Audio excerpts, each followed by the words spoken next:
Hi, my name is Bree. And I'm Tag. And together we are Bree and Tag. And we are the hosts of the Totally Random Thoughts podcast. We wanted to recently really hone in on and figure out how to most accurately grow our podcast to hit some goals that we had in mind, as well as growing our social media surrounding the podcast to really help with audience retention, views, all those types of things that everyone wants to do when it comes to making their podcast successful. So we started working with Kim. We started working with Kim Parkinson of KP Creative Media, had a wonderful meeting and got a better plan in place for us to be more concise with how we do our marketing. And everything that she has suggested, we have implemented to date, and we have seen an instant change in all of our metrics and our show. And I cannot say enough about how Kim has helped us already in just such a short time. If you have a podcast, absolutely talk to Kim about helping you grow your podcast, because we can say without a doubt that in a very short time, she changed the direction of where ours is going. Thank you so much, Kim. Thanks, Kim. Everyone go follow her, listen to her podcast, and utilize her to help you grow yours. All right. You are sitting at a red light and the bass thumping from the car next to you. You can feel it. You don't even see the song title, but there is a reaction inside of you where you say, I know that tune. Or you're pushing your cart through the grocery store and you can hear the song coming over the speakers and you just start humming along, or maybe you're singing. No shame in that as well. And you're really brought back to some previous memories of life. Or perhaps you are doing the doom scroll and, 2 seconds in, you're like, oh, I love that tune. And you stop immediately because of that tune, right? You stop and you listen and you are immediately transported back to a different memory, a different thought, a different place where that tune has some type of connection. And it could be good, it could be bad, or it could be just a moment in your time, a tiny second in your life. And that is what music does for us. That is what music does in our lives. Now, today, I am going to talk about a podcast basics, and it's music, and it's one of my favorite subjects, but there are different thoughts around the usage of music. And I'm going to explore a little bit of these with you today. So my name is Kim Parkinson. You're listening to Podcasting for Your Spiritual Business. And the first thing that I want to tell you about music, other than the just reactions we get internally to that, is music really does create that instant connection with our minds, our bodies, our soul, perhaps even. And that is going to signal something inside of our brains to connect that to something. So here's my thought process. I want to kind of explore it a little bit here because I have been teaching one thing, but I have thoughts about it on another thing. So right now in our world, we are omitting intros, right? I do have like a little ad stack intro before a lot of my episodes, but inside of the way podcasts used to be, it used to start with a little bit of music, and then there would be you introducing your podcast, and then it would maybe fade out of a little music, your regular episode, maybe a snippet with an ad with music, and then the ending would also have music. Now, if you've been listening to my podcast on audio, you do know that I still have a little bit of music at the end. I actually have added in some pan flutes. I love it. I love that particular sound. And so that's why I chose that. It doesn't necessarily bring up any kind of reaction to me other than I love that sound. But I bet if you're thinking about it, and if you've been here a little while and you've been listening to my podcast, I bet you can already hear the ding, ding, ding noise. I bet you can. So just so you know, that is by design where I don't have an intro. and I don't start it with the music. I did when I first started.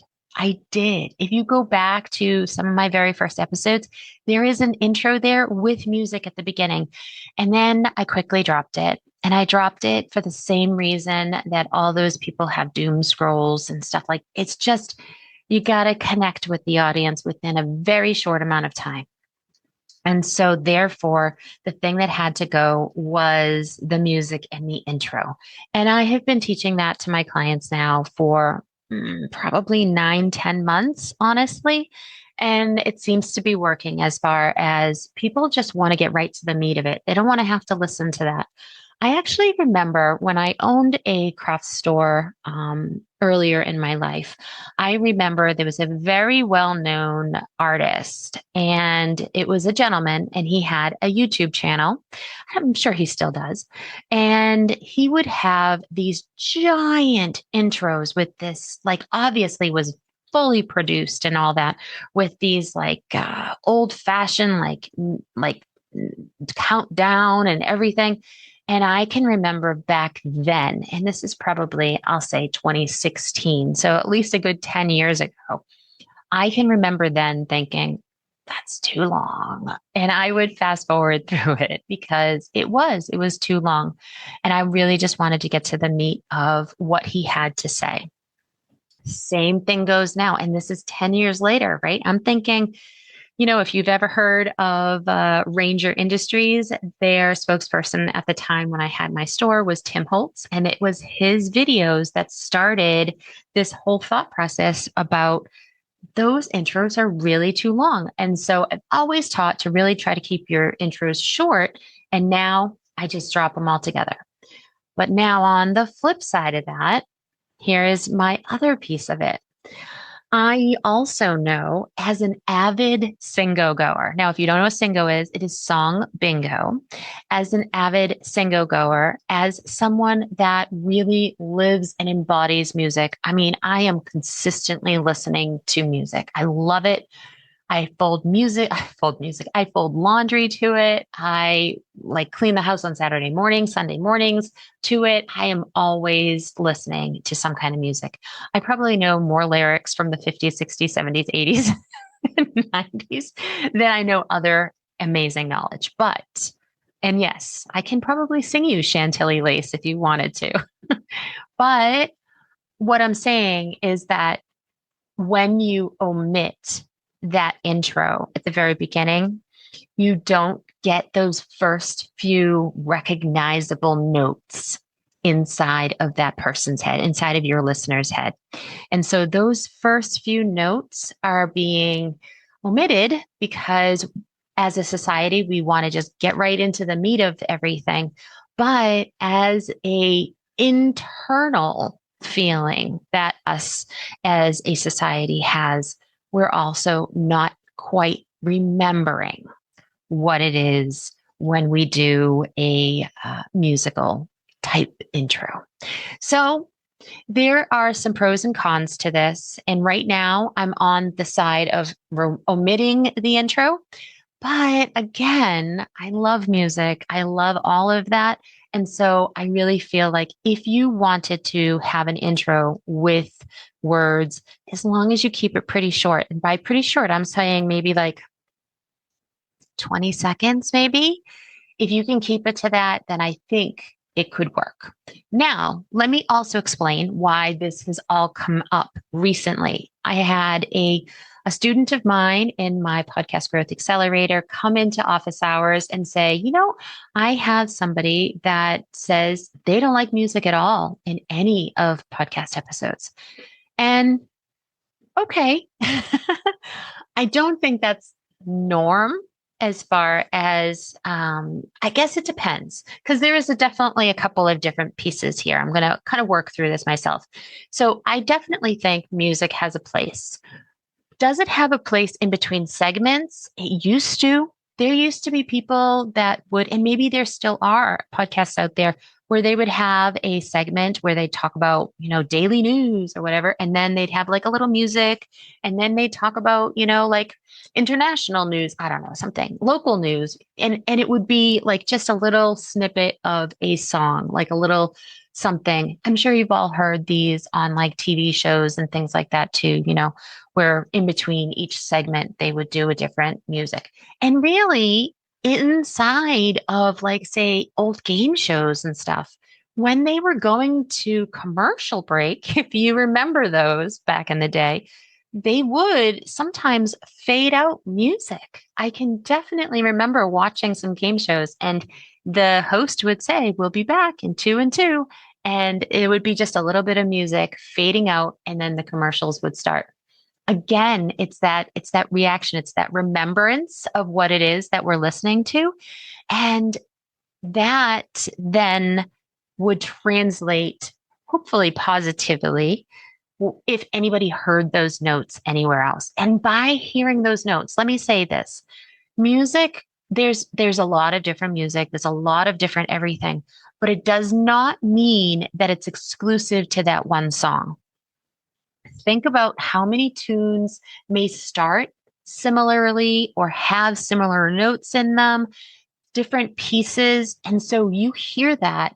You don't always necessarily know exactly the song, but your brain is picking up on it and saying, I've heard that. Where have I heard that? It starts the catalog. It starts that digital, internal catalog. Where have I heard that? Oh, I heard that on Kim's podcast. That's a remembrance. That is a internal visceral reaction from a listener saying, I know where I've heard that. And maybe that will then bring them to want to listen to another episode or go find that or say, I haven't heard that in a while. Let me go look or something. That's what we want. We want that connection. But if you are doing little snippets of music in between segments, and maybe you're looking at your numbers and you find that those numbers are kind of dropping off in between those segments, it could be one of two things. And this is with testing. This is like A/B testing here, right? So it could be that that particular segment is not interesting. So test that. Or it could be that they aren't interested in that music. Maybe, music is, again, very much so to the point where if you had something upbeat and exciting, and then you had like a goth type doldrummy music, like maybe like think like Jaws, that might not work. You want the music to coincide with the tone that you have for your episode. So kind of going back to this week's previous solo episodes, speaking about smiling when you talk, it's again about your tone. It's about your cadence and all of that. And you got to remember that when you choose music. So perhaps that music isn't the right music for that. Now, that being said, music is a choice. Some podcasts have no music in it whatsoever. That's okay. Absolutely your choice. Also, keep in mind your listener's choice. Is that something that your listener is interested in? Are you talking specifically about something that would bring up a visceral reaction of music? Perhaps music is required inside of your podcast episode. But if it is something that maybe you're getting, I hate to say this, but maybe you're getting complaints about it, let's try removing it. Or if you are finding that you just really love it and you know what, people maybe aren't loving it, maybe you can shorten it. Maybe you can shorten it to really like even smaller bits than you already had. That's possible. You can play around with it. Again, it's what we're trying to create is that automatic switch in somebody's brain that says, I've heard that. Yes, I like that. And yes, I'm going to now click on their podcast to go listen because I remember that person now. Okay. Now that we've kind of gone over a little bit about the music and how that kind of works, where can you get music and what are the ramifications? What is this about music? So I will tell you my very favorite place to get music is actually audiojungle.net. I love it. Absolutely. It is has so many different varieties and it has licensing. So I always suggest that you make that purchase of the licensing. Now there's several different licenses, so you have to look at which one works for you. If you are broadcasting to, millions of people every year, then you're going to have to buy the higher end podcast license. But if you're not, then perhaps one of the lower ticket licenses will work. I know sometimes they start at like $5, and sometimes that's fine. And maybe it works for a year and you just buy another one after that. That's an option for you too. So let me see. I actually wrote down a couple of different ones here. I'm going to check my screen here. So Pixabay, our YouTube audio library has them. Apparently, something called Ben Sound. I don't know that one. So that one just popped up on my screen here. But I've heard of Epidemic Sound. I definitely had that.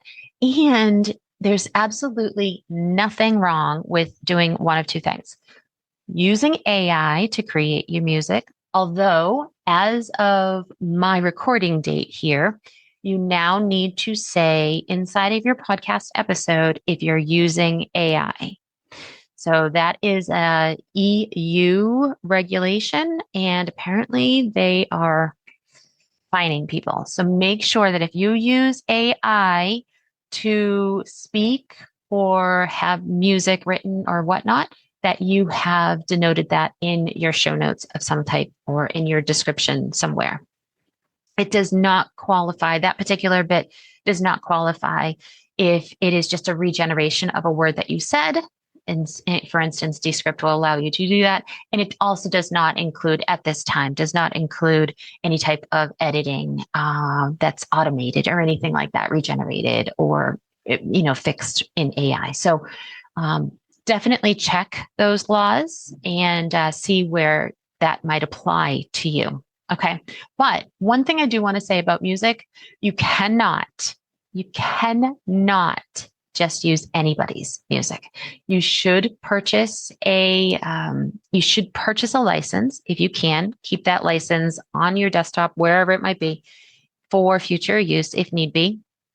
Unless you are using something like YouTube or, again, Pixabay. Sometimes Pixabay will tell you that you need to you utilize the little phrase that they say inside of your show notes that says where that music's come from. So be aware of that as well.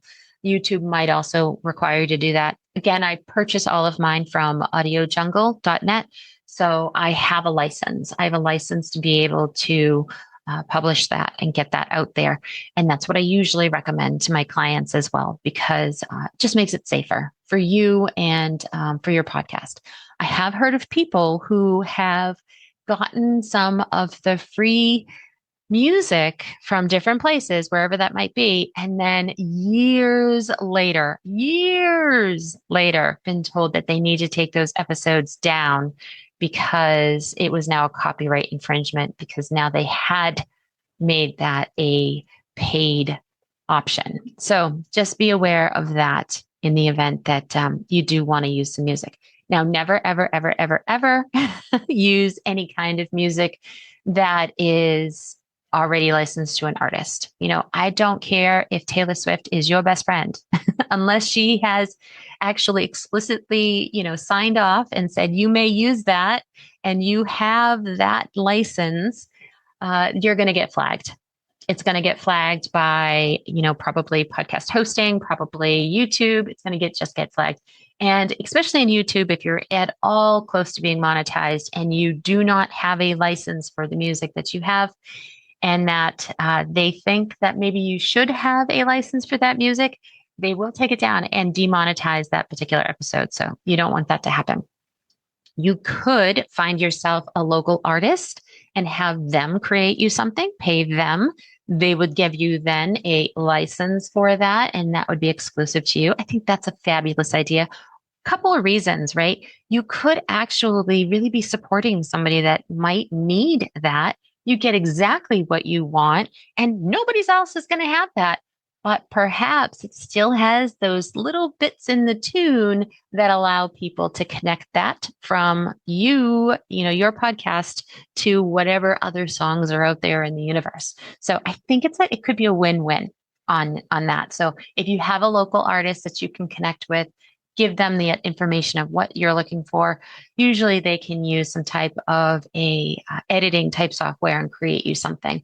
I know my husband has done this with his band, for instance, and he will actually create like just drum beats and he'll strum his guitar in, and then he'll just put it all together for his music for his band.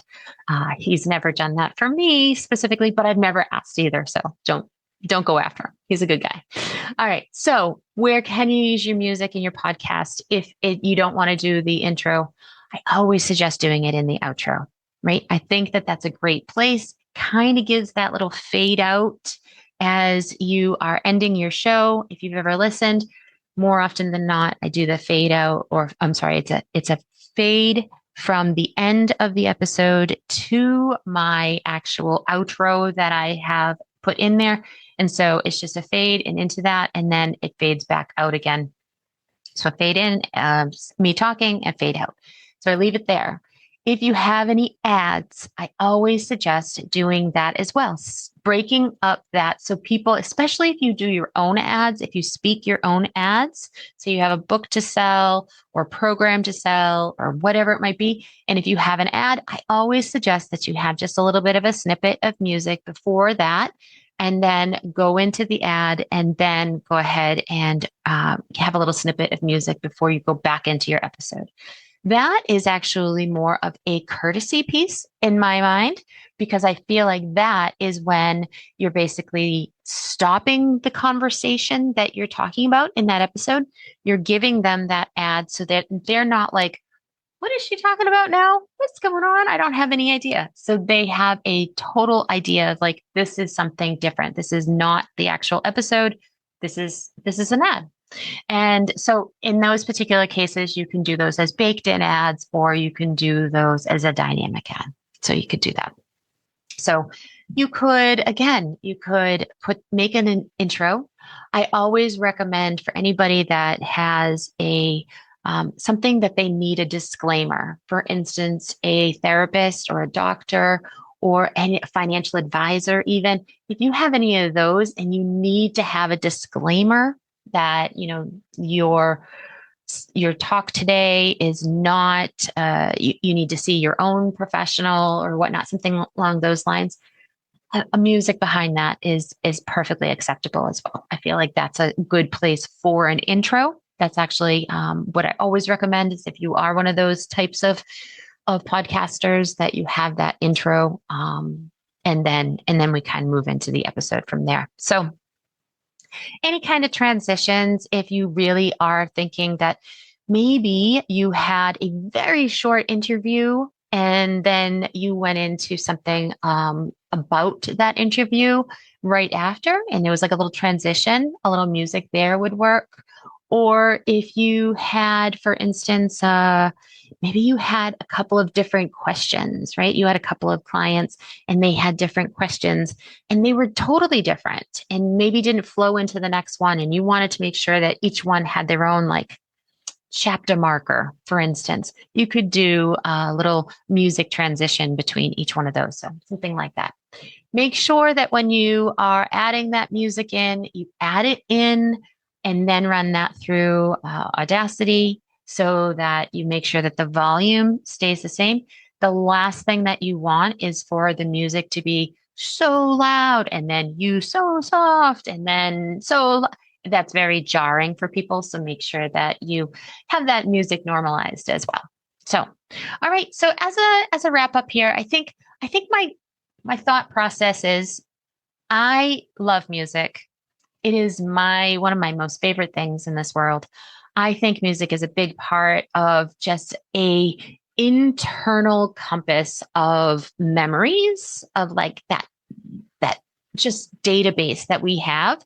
We have we all have some kind of music that is attached to a memory, I think. So I feel like even getting those couple of little beats in there would then allow people to remember maybe who you are if they hear those beats out of context, out of the podcast. Maybe it's just a beat in a different music, or maybe they're on an elevator and they've got elevator music and that just happened to have a few beats of what you've got, or Maybe, for mine, because I've got the pan flutes, maybe you're at a Reiki class, or maybe you're sitting there at the wellness spa and they start playing the pan flutes and you're thinking, Kim's podcast, I've heard it. So I'm all for music, but again, you have to have the right type of music. Follow along with your flow of your podcast, making sure it's the correct music. Use little bits is fine. Or if you've gotten a lot of unhappy listeners or people reaching out to you saying, I don't like it, then make that choice, make that decision. Do you want to keep it or do you want to reduce it? Maybe you don't let it go altogether. So that's something to think about. All right. Hopefully this gives you a little bit of information about music inside of your podcast and kind of covers a little bit of like those basics that you need to know. So thank you so much for listening to this week's episode of the Podcast Basics Summer Series. My name's Kim Parkinson. You've been listening to Podcasting for Your Spiritual Business. And remember, where your voice flows, your business grows. Until next week, see you soon. Thank you so much for being here and spending this time with me today. If you're ready to deepen your visibility and grow your podcast in a way that feels aligned, come join my email list at kpcreativemedia.com/newsletter, where I share exclusive guidance, support, and next steps. And if this episode resonated, I'd be so honored if you left a review on Apple Podcasts. It's one of the most powerful ways to support the show and help other spiritual women discover it. Until next time, keep showing up and sharing your voice.